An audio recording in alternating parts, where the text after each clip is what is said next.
Oke, kembali lagi dengan saya Grafika. Kita akan coba salah satu slide di sini. Slide 08 scheduling, terutama bagian ini two state model ya. Jadi two state model berarti kita mengenal adanya dua state, yaitu CPU state dan juga IO state. Jadi kan dari slide video sebelumnya kita udah bahas bahwa di proses itu ada saatnya dia CPU state, saatnya dia IO state, ya kan, ada CPU burst, IO burst, bergantian begitu. Nah, sekarang kita coba hitung berapa utilization dari CPU per proses. Jadi katakanlah di sini ada n proses di memori n, kemudian ada p itu adalah p fraction time si suatu proses itu menunggu di I/O. Jadi P itu P of its time ya, of its time in I/O. Jadi dia menunggu di I/O sebanyak P, atau P-nya ini bisa berapa persen dari waktu dia dari proses itu tuh berapa persen dia di I/O. Nah, itu kita katakanlah sebagai P. Nah, selanjutnya probability of process waiting for I/O. Nah, ini P itu untuk satu proses. Bagaimana untuk n proses? Berarti P pangkat n untuk probability n proses waiting for I/O, P pangkat n. Nah, jadi di sini berapa CPU utilization of n proses? Ya berarti kan 1 dikurangin proses waiting. Jadi 1 dikurangi P pangkat n.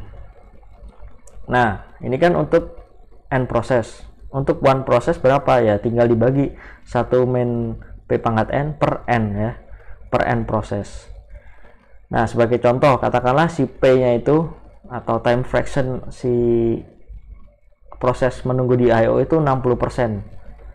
Jadi CPU utilization per proses adalah 1 kurangi 60% pangkat n per n. Nah, ini bisa kita lihat contohnya di tabel, misalnya berapa CPU utilization-nya ketika n-nya itu adalah 1. Ketika n-nya 1 berarti 1 kurangi 60 pangkat 1 per 1. Di situ per proses dapat 40. Kalau 2 dapat 32, kalau 3 26, 4 21, 5 18. Jadi kalau ada 5 proses multiprogramming itu CPU utilization-nya itu berapa persen gitu? 18% untuk per proses ya.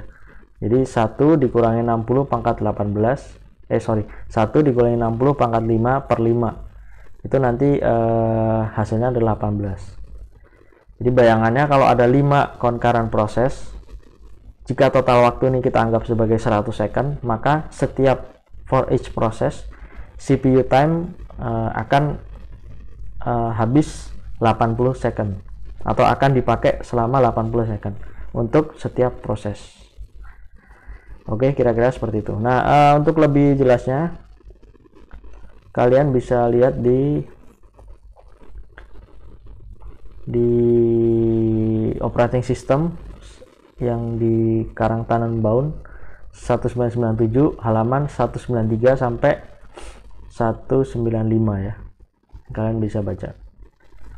Di sini nanti ada penjelasannya berapa optimalnya untuk misalnya berapa persen dari fraction P. Misalnya 80% IO weight, 50% IO weight atau 20%. Kalau dari sini kalau misalnya 80% IO weight itu kalau kita mau mencapai CPU utilization yang 80% atau ya 90%, artinya 10% dari CPU itu terbuang, itu kita bisa pakai 10 proses ya, atau 10 multiprogramming. Jadi di sini disebut 10n proses, itu disebut sebagai degree of multiprogramming. Jadi di sini dijelaskan bahwa at least 10 proses.